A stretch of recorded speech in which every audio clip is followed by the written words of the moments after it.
Hey everybody, this is Flo at FloBradley.com. I hope you're doing amazing, and today is Motivational Monday.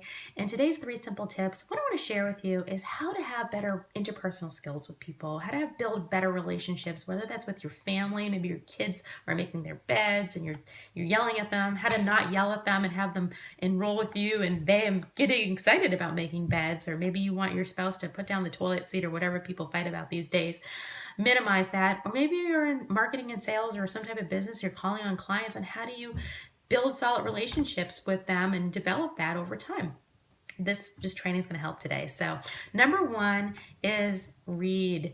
If you've been following me for any length of time, you know I'm going to recommend some type of book, and leaders are readers. So the first one, the one for today, is Dale Carnegie's masterpiece, How to Win Friends and Influence People. You can get that on YouTube and download it and listen to it. I'm pretty sure I remember doing that a while ago. Or you can pick up the hard copy, even better, on Amazon or audible.com. But how did this book come to be? Well, Dale Carnegie had a seminar, and he invited people who had challenges, making inroads in the workforce. They couldn't, climb the corporate ladder, and they were brilliant. But, brains and brilliance don't shine sometimes when you lack that swagger and A game. And I always think back to my first mentor in business, which is Dan McCabe. Super dreamy, awesome eyes, great smile. Oh, so cute. I had a little crush on you, by the way. If you ever see this video, I did. Anyway, and I was dating my husband too at the time, but he wasn't my husband, but we're married now, so it doesn't matter. But Dan always had this way with people, and I found out later when I took over his agency plant, because we worked in insurance and I had this territory. They were like, you have so many, you're better than Dan. You know what you're talking about a little bit more. You're very skilled, blah, blah, blah. So I was very skilled, but I was like a scared little mouse in this first job, and who would promote somebody that didn't express their confidence, their power. So this is a great book to help you with that. So that's number 1. Number 2 is, you want to see something, say something. And I got this from Paul and Lynette. They're awesome trainers in our community. Incredible. Shout out, people. But you want to build common ground. And they have this, my mentor has something called CAPI, which is building common ground. There's all these other things with that acronym.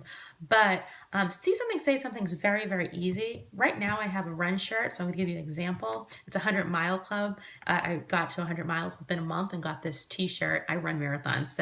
And later I'm going to be going to the Peachtree City Running Club to look for a marathon partner. So if you're local and you're listening to this, look for me. So I'm going to be out there in a couple hours. But anyway, I digress. See something, say something. If I see somebody with another run shirt, I might say something like, "Oh my gosh, you run 10Ks," or that's a great 10K shirt, or that's a great color run.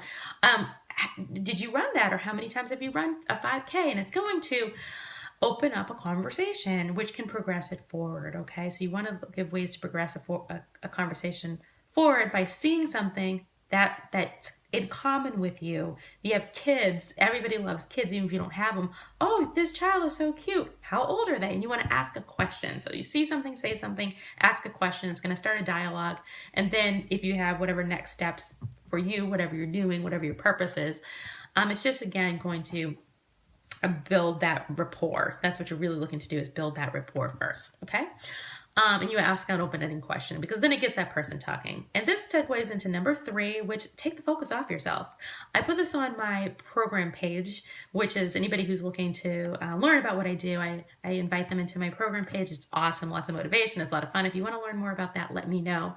But basically, I put on there, you want to wake up every day and think, who can I serve today? Okay, so that's every single day. I wake up with that same thing. Who am I going to serve today? And then I go out there and find ways. I put my listening ears on. In fact, even this video right now is of being in service. I met with my massage therapist today. We met at a coffee shop, and he was like, how do you do that? I need this skill where you're just, connect with people. He didn't say it like that, but that's what he was saying to me.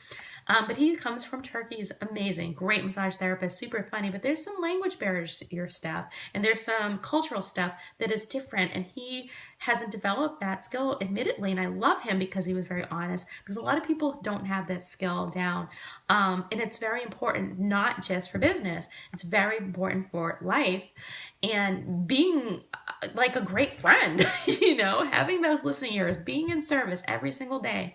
One of my mantras is waking up every day and looking for that person that I can serve.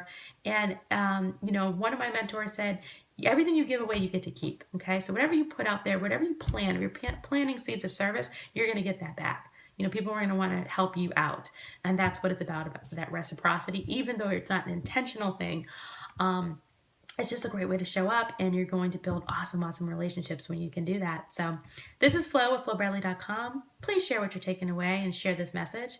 If anybody that you think can serve, comment below as well. And until next time, remember to embrace the beauty of your life journey. Mwah! We'll see you soon.